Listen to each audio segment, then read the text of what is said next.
Welcome to JNTV Telugu news.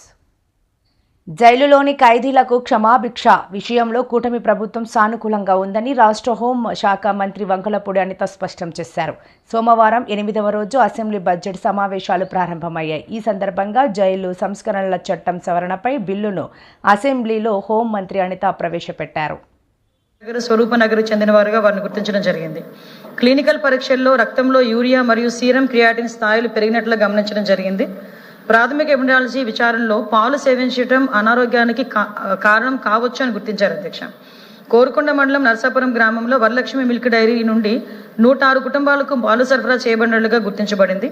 ఆ dairy నుండి పాల సరఫరాను తక్షణమే నిలిపివేయబడింది అధ్యక్ష. ఇప్పటి వరకు 4 దురదృష్టకర సంఘటన, 4 మరణాలు నమోదయ్యాయి. 8 మంది రోగులు ఆసుపత్రిలో చేరి చికిత్స పొందుతున్నారు అధ్యక్ష. వారిలో 6 మంది ప్రమాదం నుంచి బయటపడ్డారు. 2 వెంటిలేటర్పై చికిత్స పొందడం జరుగుతుంది అధ్యక్ష. చనిపోయిన వారిలో 2 మహిళలు, 2 పురుషులు. కృష్ణవేణి గారు 74 సంవత్సరాలు, రాధాకృష్ణమూర్తి గారు 76 సంవత్సరాలు, శేషగిరిరావు గారు 72 సంవత్సరాలు, రమణి గారు 58 సంవత్సరాలు. ఈ ర్యాపిడ్ రెస్పాన్స్ టీంని ఏర్పాటు చేయడమే కాకుండా అధ్యక్ష, పర్యవేక్షణ కూడా జనరల్ మెడిసిన్ నిపుణులు, మైక్రోబయాలజిస్టులు, శిశువైద్య నిపుణులు, ఎపిడమియాలజిస్టులతో కూడా ఒక పర్యవేక్షణ అనేది చేయడం జరుగుతుంది అధ్యక్ష. 14 ఫీల్డ్ సర్వేలెన్స్ టీం నియామకం జరిగి 679 ఇళ్లకు సందర్శించే అధ్యక్ష. 957 మందికి స్క్రీనింగ్లు కూడా చేయడం జరిగింది. పాల సరఫరా పొందిన 106 కుటుంబాల నుంచి కూడా కుటుంబ సభ్యులందరి దగ్గర నుంచి కూడా రక్త నమూనాలు సేకరించడం జరిగింది అధ్యక్ష. ఇటువంటి లక్షణాలున్న వ్యక్తులను గుర్తించి ప్రజలందరికీ కూడా వైద్య పర్యవేక్షణకు రావాలని కూడా సూచనలు కూడా జారీ చేయడం జరిగింది. ముఖ్యంగా అధ్యక్ష, వైద్య శిబిరాలు మరియు చికిత్స నిర్వహణ కింద ఈ ప్రభావిత ప్రాంతాల్లో అత్యవసర వైద్య శిబిరాలు ఏర్పాటు చేయడం జరిగింది అధ్యక్ష.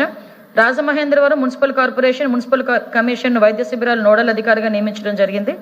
రోగుల చికిత్స పర్యవేక్షణ, వైద్య సిబ్బంది అందుబాటులో ఉండేలా చూడటం, అంబులెన్స్ మరియు రిఫరల్ సేవలు సమన్వయం చేసుకుంటూ ఈ కార్యక్రమాలు చేయడం జరుగుతుంది అధ్యక్ష. అలాగే అధ్యక్ష, నర్సాపురం గ్రామం కోరుకొండ మండలంలోని Varalakshmi milk dairy food safety అధికారి తనిఖీ చేయడం జరిగింది. ఫుడ్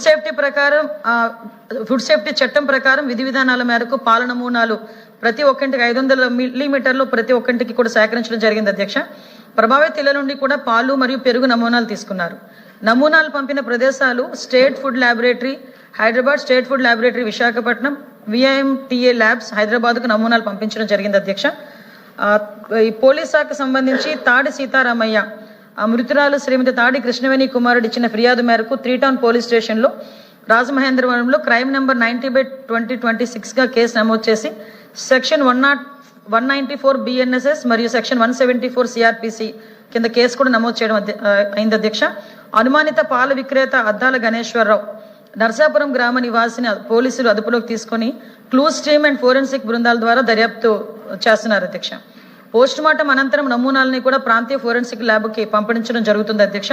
పాల సరఫరాదారులు, పంపిణీ వ్యవస్థ మరియు ప్రభావిత వినియోగదారులు గుర్తించేందుకు దర్యాప్తును కూడా కొనసాగిస్తున్నారు అధ్యక్ష. 4 వెటనరీ వైద్యులతో కూడిన బృందం దర్యాప్తు చేస్తుంది. పశువులకు ఇచ్చే మేత, నీరు, ఎండు మరియు పచ్చి మేతల నమూనాను కూడా సేకరించడం జరిగింది అధ్యక్ష. నమూనాలు విజయవాడలో BBRI వెటనరీ బయాలజికల్ రీసెర్చ్ ఇన్స్టిట్యూట్కి పంపుతున్నారు అధ్యక్ష. యాజ్ ఆఫ్ నౌ ఇప్పుడు ముఖ్యమంత్రి గారు కంటిన్యూగా దీన్ని సమీక్ష చేయడం, అన్ని శాఖల సమన్వయంతో తక్షణ చర్యలు కూడా చేపట్టారు.